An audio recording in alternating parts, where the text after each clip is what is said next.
Have you ever heard of a parasite that's a total master of disguise? It's incredibly common in animals all over the world, but when it shows up in humans, it often gets mistaken for something else entirely. So today, we're going to dive into the world of this tiny little roundworm with a seriously big name, Trichostrongylus. Okay, so just imagine this. You get a diagnosis, but the real culprit is hiding in plain sight, mistaken for a much more common parasite. This is the central challenge with Trichostrongylus, and it's what turns a simple lab test into a really fascinating piece of detective work. So, to solve this mystery, first things first, we need to get to know our suspect. Who or what exactly is this parasite? Let's break down that terminology. Trichostrongylus is a metazoan. Now, all that means is it's a complex, multicellular animal, not a single-celled thing like a protozoan. It's also an endoparasite, which is just a fancy way of saying its entire life is spent inside its host, specifically hanging out in the gastrointestinal tract. The name itself actually gives us a pretty good clue about what it looks like. It literally means hair-round worm. I mean, it's a simple description, right? But it perfectly captures the look of these tiny nematodes. So just keep that image in your mind, a tiny, round, hair-like worm. So how does this hairworm get from the outside world and into a host? Well, the secret is in its remarkably efficient life cycle. This diagram here shows the whole picture. Now, I know it might look a little complicated at first glance, but it's actually a very direct and super effective journey from an egg in the environment to an adult worm inside a host. So let's break it down. Okay, it all kicks off with eggs being passed in the feces of an infected animal, usually something like a sheep or a goat. Out in the soil, these eggs hatch into a larva. This larva then develops into the infective stage. And here's the crucial part, step 3. A new host gets infected by swallowing these larvae, typically on contaminated, unwashed plants. From there, they settle into the small intestine, become adults, and the whole cycle starts all over again. Now, animals are the normal hosts for this parasite, but what happens when a human accidentally wanders into this cycle? Well, for humans, the infection, it's called trichostrangylosis, is often so mild it just goes completely unnoticed. See, people usually have a really low number of worms, so they might be entirely asymptomatic. If symptoms do show up, they're usually pretty vague, maybe some abdominal pain, a bit of diarrhea, and this is a huge reason why it's so often overlooked.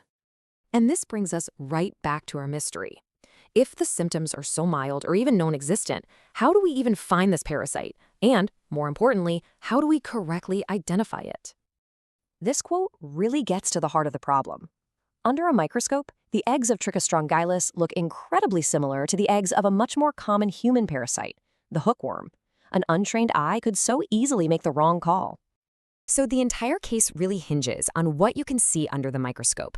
The proof isn't in the symptoms someone has, it's in the subtle, telltale signs of the eggs themselves. So here's a side-by-side. A trained parasitologist knows exactly what to look for. First up, the size. Trichostrongylus eggs are distinctly larger. Next, check out the shape. One end is a little more tapered, a little more pointed. And finally, the blastomeres. Those are the cells inside. There are just more of them when the egg is passed. These tiny details make all the difference. And when microscopy isn't quite enough, labs can turn to other tools. They can actually culture a fecal sample to let the larvae hatch because they're easier to identify. Or, for the really definitive answer, they can use molecular diagnostics, like PCR, to spot the parasite's unique DNA. So we know how to find it, but where do we find it? This parasite is in animals all over the world, but the story of human infection is often one of travel. Let's take a look at a specific example, the Netherlands. Right, so in a country like the Netherlands, you just don't find locally acquired human cases. Instead, every single case of trichostrongylosis that's diagnosed there has been imported by people traveling from regions where the parasite is way more common. And here's a perfect real-world example. Diagnostic labs are regularly identifying these eggs in samples from people who have recently arrived from places where close contact between humans and livestock is just a normal part of life, which really confirms that importation route. Now, internationally, treating a human infection is pretty straightforward with standard antiparasitic drugs. But here's a really crucial twist coming out of the Netherlands. While the human cases are imported and treatable, the local Dutch livestock are showing some really alarming levels of resistance to these exact same drugs. This is a major warning sign. It means the tools we rely on are becoming less effective in animals, which could have some serious implications for treating these and other related parasites in humans down the line. So ultimately, the best strategy is always going to be prevention. And it all goes right back to that life cycle we looked at earlier. The key is just to avoid swallowing the infective larvae. That means thoroughly washing your vegetables, especially in agricultural areas, and of course, practicing good hygiene. So, what's next in our effort to understand and get a handle on this sneaky little parasite?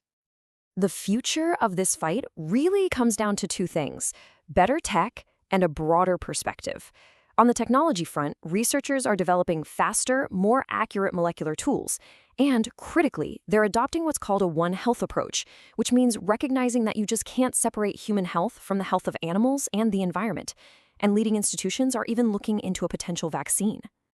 We actually put this whole explainer together using a Gemini deep search to pull together data from clinical reports, fact sheets, and all sorts of studies. So if you want to dive deeper into the science, you can find a full list of our sources in the linked Notebook LM document. You know, the story of Trichostrongylus is such a great reminder that there are countless overlooked organisms out there with really fascinating stories. So we want to ask you, what other hidden pathogens, these medical mysteries in disguise, do you think we should investigate next? Go ahead and leave your suggestions in the comments below. We read all of them. And hey, if you enjoyed this explainer, make sure to subscribe for more deep dives into the worlds of science and health. Thanks for watching.